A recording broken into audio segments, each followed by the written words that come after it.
So, UFC Vegas 87, Jairzinho Rozenstruik versus Shamil Gaziev just took place last night, and it was a pretty decent card. The main event wasn't the best, but I don't think many people expected that fight to be that entertaining.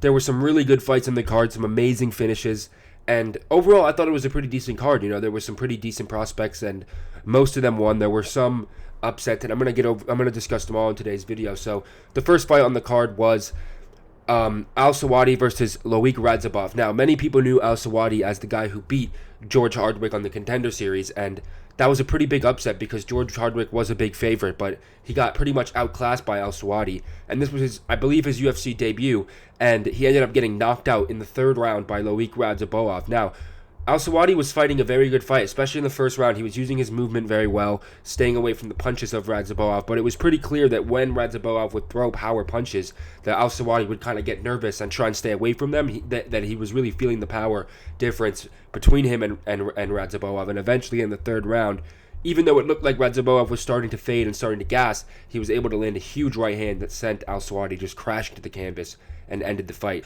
The next fight on the card was Ludovic Klein versus AJ Cunningham. Now, I'm not going to talk too much about this fight because there's really not much to talk about. It was one-sided from the get-go, and it was really just AJ Cunningham.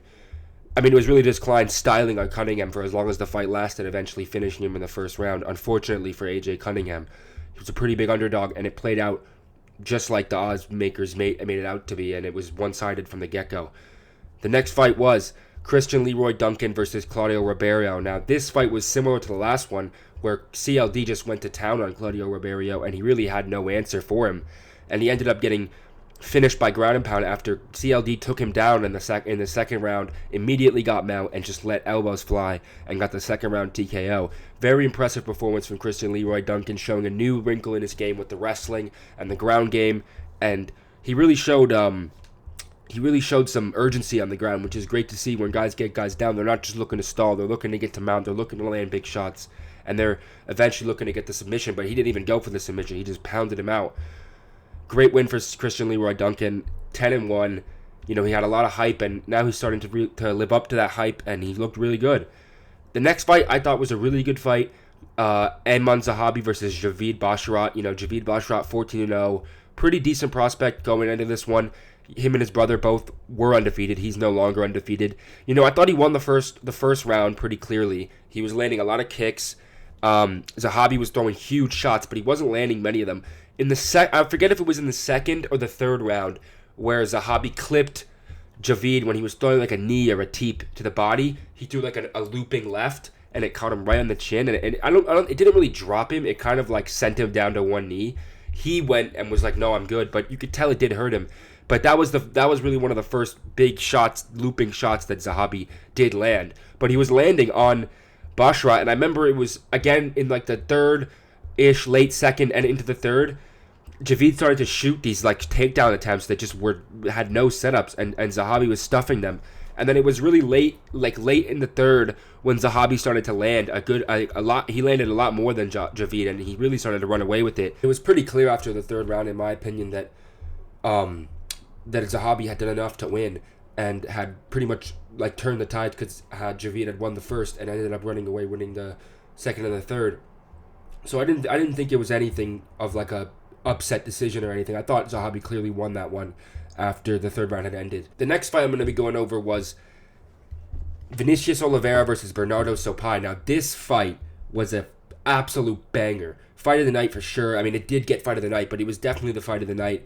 The first round was pretty good on the start. I believe that Bernardo got Vinicius down in the first round, and then it was a close round though. Vinicius was having success on the feet and landing kicks to the leg, a couple punches, things like that. But Bernardo had success on the ground, and then in the second, Bernardo had a lot more success with the wrestling. Ended up getting Oliveira down, getting the back, and then at one point he had Oliveira down on his stomach or on his knees, but had his back and was raining down shots, and it looked like the ref was gonna step in, not because Oliveira was out, just because he was not defending well.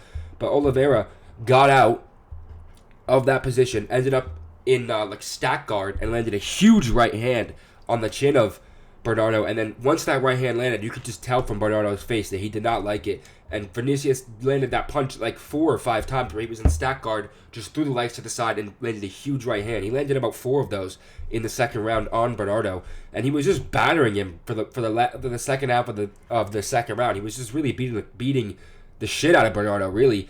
And then I think it was like right towards the end of the second, he landed an uppercut head kick combo that sent Bernardo against the fence in this, and he made this like dazed look, and that's exactly the look that he made in the third round. And he was just out of it after the second. His corner should have thrown in the towel or just not let him come out for the second, but they did for the third. And the third round was all Vinicius. He was just piecing up Bernardo, and then Bernardo kept walking away with his hands down, and then in the last 30 seconds, Vinicius landed like a calf kick left hook combo, and sent Bernardo like stumbling back towards the cage, hands down, looking away, and Vinicius just literally ran from the middle of the octagon all the way to the other end, flying knee to the chin, sends him out, crashing to the canvas, out cold, and he was out cold for like 2 minutes, and it was one of the most vicious knockouts we've seen in a long time. Such a great performance for Vinicius. I know he was I believe he was the favorite because it was a short notice opponent, but Bernardo was a very good opponent, and you could tell he was game because he was winning the fight until Vinicius reversed position, and it was an amazing finish, one of the best finishes we've seen in a long time. I think Vinicius Oliveira is a legitimate prospect. It's his UFC debut, but out of his 2 fights in the UFC, one of them was on a Contender series. He's got 2 highlight reel flatline KOs. So I think this guy is someone to watch out for, and I'm very excited for his next fight. The next fight on the card was Eric Anders versus Jamie Pickett. Bit of a boring fight, it was kind of a snoozer, but there were moments. There was a moment where Jamie Pickett caught Eric Anders with a pullback counter and dropped him. That was a good punch, but overall Jamie Pickett didn't look too good. I think that he should be cut from the UFC. 13-11. He hasn't had too many good performances, so I think that's the end of the road for Jamie Pickett. The next fight was Steve Erceg versus Matt Schnell. I picked Steve Erceg to win, but he ended up knocking Matt Schnell out cold with a left hook in round 2. Round 1 was interesting. Erceg was landing, but Schnell was landing too. He had Erceg wobbled once or twice. Not too bad though, just a little wobbly. But there was times where they were straight up trading in the pocket like madmen. I thought it was a bit of a weird decision from Erceg to trade with Schnell. Not that Schnell has any fight-ending power, but it was just, I feel like he knew he could catch Schnell and put him away, so he was just looking to catch him and get that knockout, and he did. Steve Erceg, another guy to look out for. Definitely a bigger prospect than Vinicius. He's in the rankings now. Next fight on the card was Umar Nurmagomedov versus Beksat Almakhan. This was a pretty, I wouldn't say entertaining fight. It wasn't as boring as people made it out to be, because I think Umar's grappling is entertaining, the way that he just mauls guys. He doesn't just stall. He's always looking to get to a good position, always looking to land ground and pound. So I think it was an entertaining fight for Umar. He beat the shit out of Beksat on the ground. But the elephant in the room in this fight is how Beksat almost knocked Umar out 30 seconds in, landed like a huge right hand that clipped him on the temple as he was moving his head and sat him down, but he ended up getting a single leg, and that was the story of the fight. That he got that like 4 times, and Beksat did a good job getting up, but he wasn't able to stay up, wasn't really able to land anything on the feet other than that right hand in the first 30 seconds. But I think Beksat should get another matchup in the UFC. I think he is a prospect. To do that to Umar in your first fight, even though he lost decisively, he did drop him. So I think you should give him another matchup. Maybe not a ranked guy, but just outside the top 15, or maybe and then see what his ceiling is, because he did give Umar his, not say his biggest test, but his biggest, put him in the most trouble he's been in the UFC. So he's obviously a legit guy, especially on the feet. So I'm excited to see what's next for Beksat. Umar did call out Koty. I think that's a good fight to make. Next fight on the card was Muhammad Mokaev versus Alex Perez. This was another entertaining matchup. Actually, no, what am I saying? This was not entertaining at all. This was an absolute snoozer. I don't know what I was saying there. This is an absolute snoozer. Mokaev stalled on that, on the knees, like this position where knees aren't illegal, in the front, a lot of the front headlock from Alex Perez. Mokaev did win. Bit of a lackluster performance. He blamed it on being sick in the morning, but, what can you do? He called out, Pantoja called him out and said if he won, he'd fight him, so If Pantoja is still down for that, I mean, sure, I'd like to see it. I think Pantoja beats him decisively. I don't think Mikhaev is ready for that. But if Pantoja wants to fight him, let him fight. You know, he said 301 in Brazil. So if the UFC wants that, Pantoja wants that, I don't see why not. I don't think that Mikhaev has fully earned it, but there's really no one else that's not a rematch. I don't think that Royval's done enough to earn it, even earn another shot at Pantoja just by beating Brandon. Not that Brandon wasn't an impressive win. It's just both those guys have fought Pantoja multiple times, so I think that they should do it. It's similar to Holloway Volk, where they should get more than one win to get another shot at the champ, even though Volk's not the champ anymore. You know what I mean? The next fight was the co-main event, and Vitor Petrino. Oh yeah, by the way, I got my picks right for Urseg, Nurmagomedov, and Mikhaev. I picked those guys to win. Urseg I didn't pick to win by knockout though, and this one I did get right as well. Vitor Petrino beat Tyson Pedro by decision.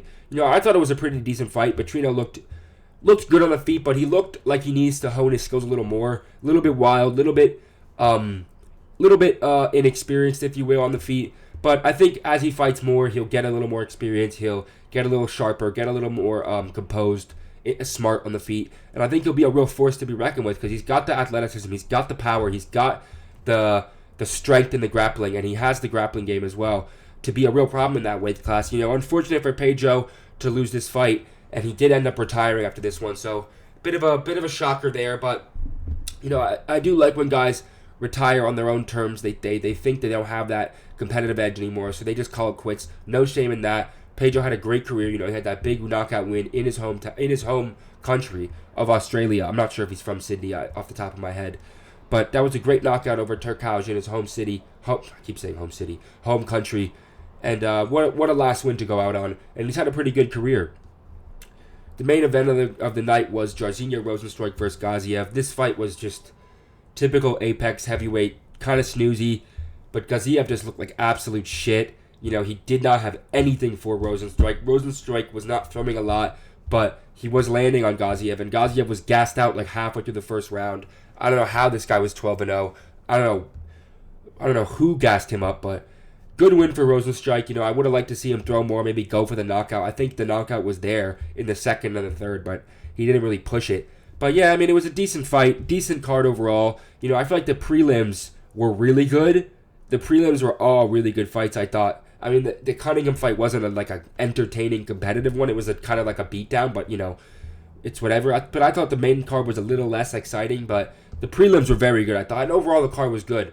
I'm going to be releasing a good amount of content this week for you guys for UFC 299, and I hope you guys enjoyed this one. I'll see you guys in the next one. Peace.